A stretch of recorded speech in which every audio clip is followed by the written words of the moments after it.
Bonjour à tous et bienvenue dans cette nouvelle vidéo, vidéo qui va vous présenter aujourd'hui un tableau de bord de suivi et de gestion de stock. Suite à la demande de plusieurs abonnés qui voulaient vraiment apprendre à créer de A à Z un tableau de bord dynamique. Je vais essayer ici de vous montrer, ou de faire plusieurs vidéos, je pense qu'il y en aura plusieurs. Ici, la première sera de vous présenter le tableau de bord en lui-même. Voilà, qu'est-ce qu'il va faire.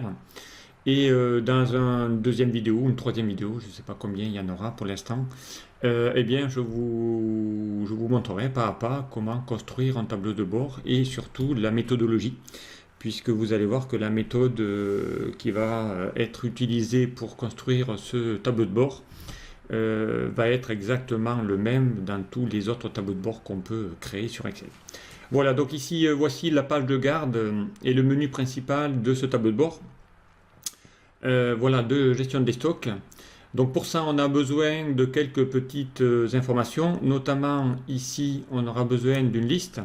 Donc ici, si je clique dans la liste, on va avoir besoin ici d'avoir tous les produits que l'on va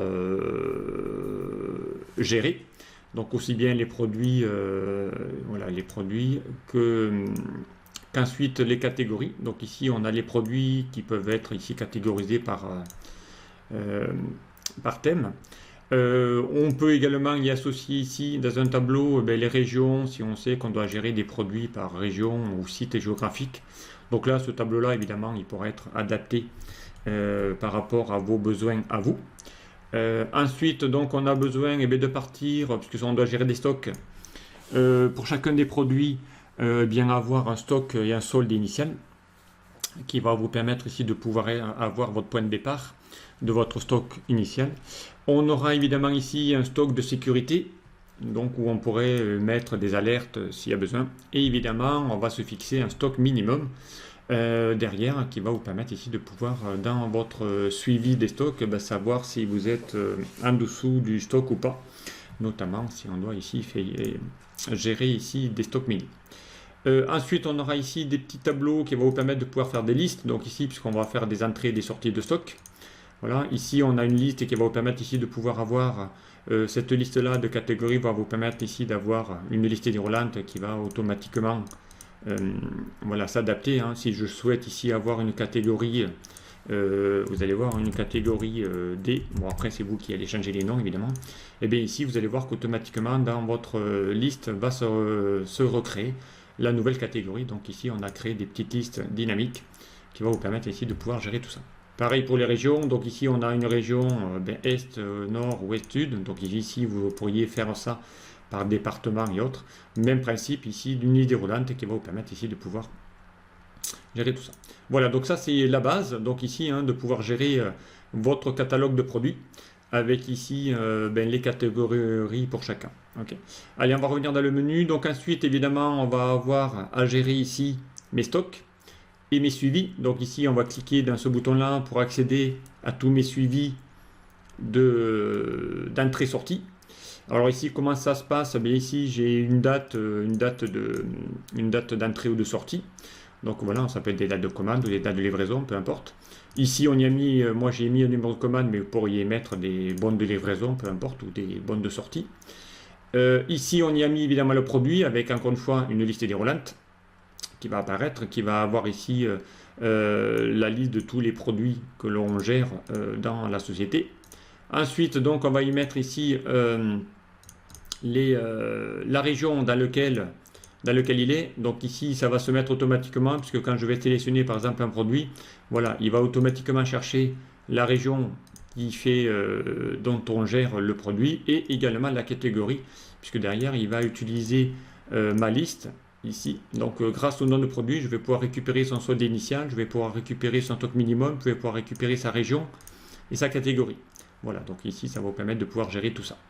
Ensuite, évidemment, pour chaque produit, je vais devoir réaliser une entrée ou une sortie, évidemment, parce que derrière ça va rentrer dans les deux stocks, si je gère ici mes stocks.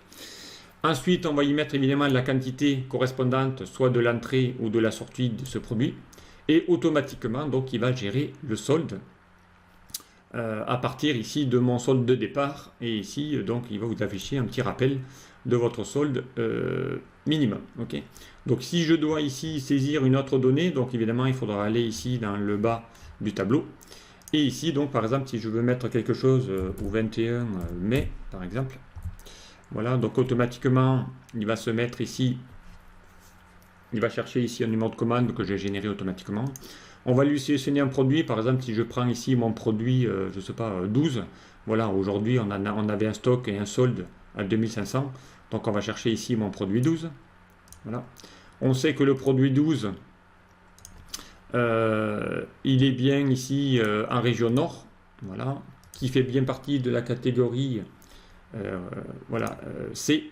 Ensuite, évidemment, il va falloir qu'on lui mette une petite entrée. Donc, par exemple, si je fais ici, ou une sortie, peu importe, on va lui faire une petite sortie.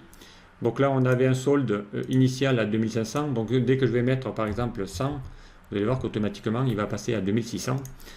Puisqu'ici, on y a mis une sortie. Voilà. Si j'avais fait une entrée, si j'avais fait une sortie, eh bien, évidemment, il était à 2500, il va passer à 2400 si on lui en sort 100. D'accord. Peu importe. Voilà, donc ça va ici automatiquement mettre à jour votre solde, quelle que soit l'entrée ou la sortie de votre produit. Okay. Voilà. Et en mettant ici le solde automatiquement. Voilà, donc ça c'est mon stock minimum. Voilà. Si je fais effectivement plus de 2500 de sorties, eh bien automatiquement, voilà, 1, je vais être en rupture de stock, et 2, il va se mettre en rouge. Puisqu'aujourd'hui, donc, bien, j'ai mis des alertes qui vont vous permettre ici, dès que vous êtes en dessus ou en dessous de votre stock. Donc là, on est encore en dessous au-dessus de mon stock minimum. Voilà, si je mets ici 2400, vous allez voir qu'automatiquement, voilà, je suis à 50 en dessous du solde, donc il va se mettre en rouge automatiquement. Alors, bon, ici, c'est le principe même d'une gestion de stock, voilà, notamment. Voilà ici ce qu'on va pouvoir mettre en place dans ces entrées. Donc ici, il y a très peu de données à saisir, hein. Juste à y mettre la date, le nom du produit que l'on veut rentrer ou sortir. Automatiquement, on va juste lui mettre ensuite la catégorie, voilà ici, le mouvement, et ici, la quantité uniquement. Et le reste va s'auto-calculer tout seul. Voilà, une fois que vous avez ici vos saisies qui sont faites manuellement, voilà, je vais pouvoir ici, à partir de là, eh bien, gérer mon stock. Alors pour ça, donc on va aller voir ici mon tableau de bord qui va vous montrer ici qu'est-ce qu'on va pouvoir gérer directement. Donc ici, on avait vu qu'on était ici partie de notre gestion de stock. Voilà. Donc, et ici, on arrive à notre tableau de bord. Alors tableau de bord qui va vous montrer plusieurs choses. Voilà, donc évidemment, il pourra être amélioré ou rajouter des indicateurs. Donc ici, qu'est-ce que je vais y mettre comme indicateur? Ici, on a la liste de tous les produits. Donc là, j'ai créé ici une liste déroulante qui va afficher tous les produits que l'on gère, avec ici les entrées et les sorties cumulées, et ici le stock restant pour chacun de mes produits à la date d'aujourd'hui. D'accord. Donc dès qu'on va faire une entrée ou une sortie, ici on aura donc toutes les entrées et les sorties de chacun de mes produits directement. Ok, donc voilà, donc ici on a ça automatiquement, et avec ici le solde qui va s'auto-générer tout seul. Okay. Avec ici donc une petite barre de défilement qui va pouvoir accéder à tous mes produits. Voilà. Ensuite, avec ici la possibilité de pouvoir gérer ça par plusieurs types d'indicateurs. Donc ici j'ai ma période, voilà, je veux savoir qu'est-ce qui s'était passé au mois de janvier et février. Voilà, ici j'ai mon solde au mois de janvier et février de tous mes produits. D'accord. Si j'avais voulu avoir janvier, février, mars, voilà, j'ai ici les infos avec le mois de mars supplémentaire. Voilà, ici on peut gérer ça par date, évidemment. Donc ici on va pouvoir mettre toutes les dates si on veut gérer voilà, le stock à la date d'aujourd'hui. On pourrait également ici gérer ça par région. Voilà, si je veux par exemple savoir qu'est-ce qui s'est passé en région Est. Voilà, ici j'ai mes produits uniquement qui sont gérés en région Est avec leur solde. Ici la région Nord, avec ici les produits qui vont s'afficher pour la région Nord. Voilà, et sinon avec tous les produits. Donc ici je peux gérer même 3 produits ou avoir les 4 d'un coup. Voilà, donc ici ça va vous permettre de pouvoir gérer par région, par catégorie. Voilà, donc ici je peux gérer, voilà, je veux savoir tous les produits qu'il y avait en catégorie A. Donc la catégorie A ne correspond que sur ces 3 produits-là. Et ici j'ai les infos de tous mes produits, mes entrées-sorties de mes catégories A, de ma catégorie B ou C, voilà, ou tous les 3 encore une fois. Okay. Voilà ici pour la rentrée des stocks et des sorties.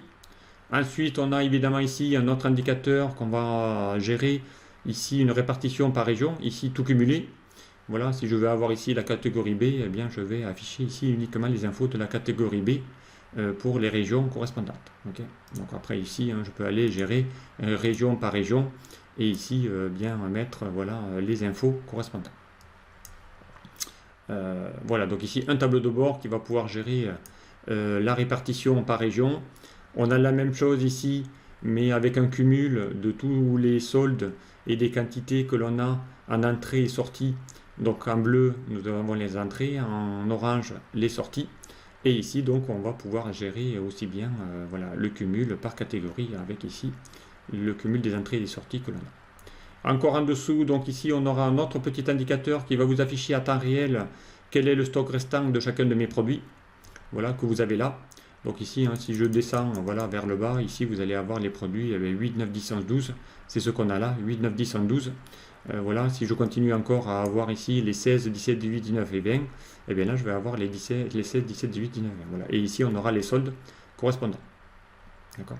Donc là si je vais chercher le produit 20, on est à un solde aujourd'hui de 1500. Voilà, on va trouver ici le solde qui est là. Voilà, si on va trouver le produit 19, il est bien ici à 2650. Okay. Et ici donc on a la tendance, voilà, par mois de mes soldes de mes produits. Voilà, donc ici, hein, notamment, si on va chercher, par exemple, on sait que le produit 16, il est à 2400. Hein, si on veut chercher ici le produit 16, bon là, il est ici à 2400, ce qui est vu. Donc on va prendre, par exemple, le produit, alors on va prendre peut-être un produit où il y avait une tendance, voilà. On va prendre ici le produit 12, voilà, il n'y avait rien eu sur janvier et février, mais en avril et mai, voilà, aujourd'hui, on est à 5200 sur le produit 12. Voilà, donc si on va chercher ici le produit 12, vous allez voir que normalement, le produit 12, il doit être à 2500. D'accord. Voilà, donc ici on a bien ici le cumul avec ici le solde des produits cumulés sur la période. Voilà, donc ici hein, le produit 12, voilà, il est là. Voilà, on avait ici un solde qui va être ici cumulé. Ok, donc si vous les avez ici pour tous les produits, par exemple si je prends le produit 3, voilà, on avait un solde à 3200. Donc on va essayer de voir si le produit 3 a un solde à 3200. Voilà, on a bien ici un solde à 3200 sur le produit 3. Voilà, qu'on va trouver ici, notamment.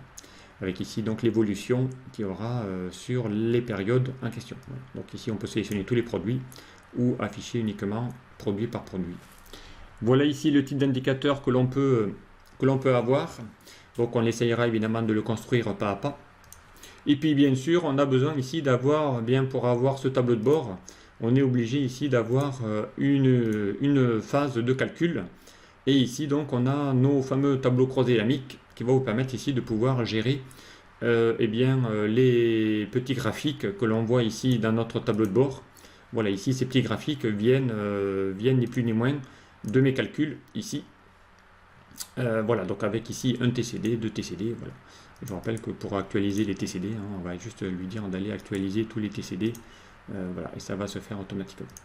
Voilà ici bien ce qu'on peut dire de cette présentation, de cette gestion de stock. Voilà, avec ici un menu contextuel qui va vous permettre ici de pouvoir accéder à vos suivis de stock. Voilà, où là je vais saisir manuellement les entrées et les sorties par produit et ensuite donc accéder à mon tableau de bord, voilà, générique, où on pourrait ici évidemment l'imprimer si je souhaitais l'imprimer. Voilà ici bien ce qu'il est possible de faire et ce qu'on va réaliser. Donc voilà ici un suivi complet où on va apprendre donc pas à pas à créer ici cette gestion des stocks. Voilà, donc je mettrai bientôt en ligne cette vidéo et donc ensuite eh bien, on entamera sa construction étape par étape, pas à pas. Voilà, merci de m'avoir suivi et puis je vous dis à très vite sur cette création de ce nouveau tableau de bord de gestion de stock. Merci, au revoir.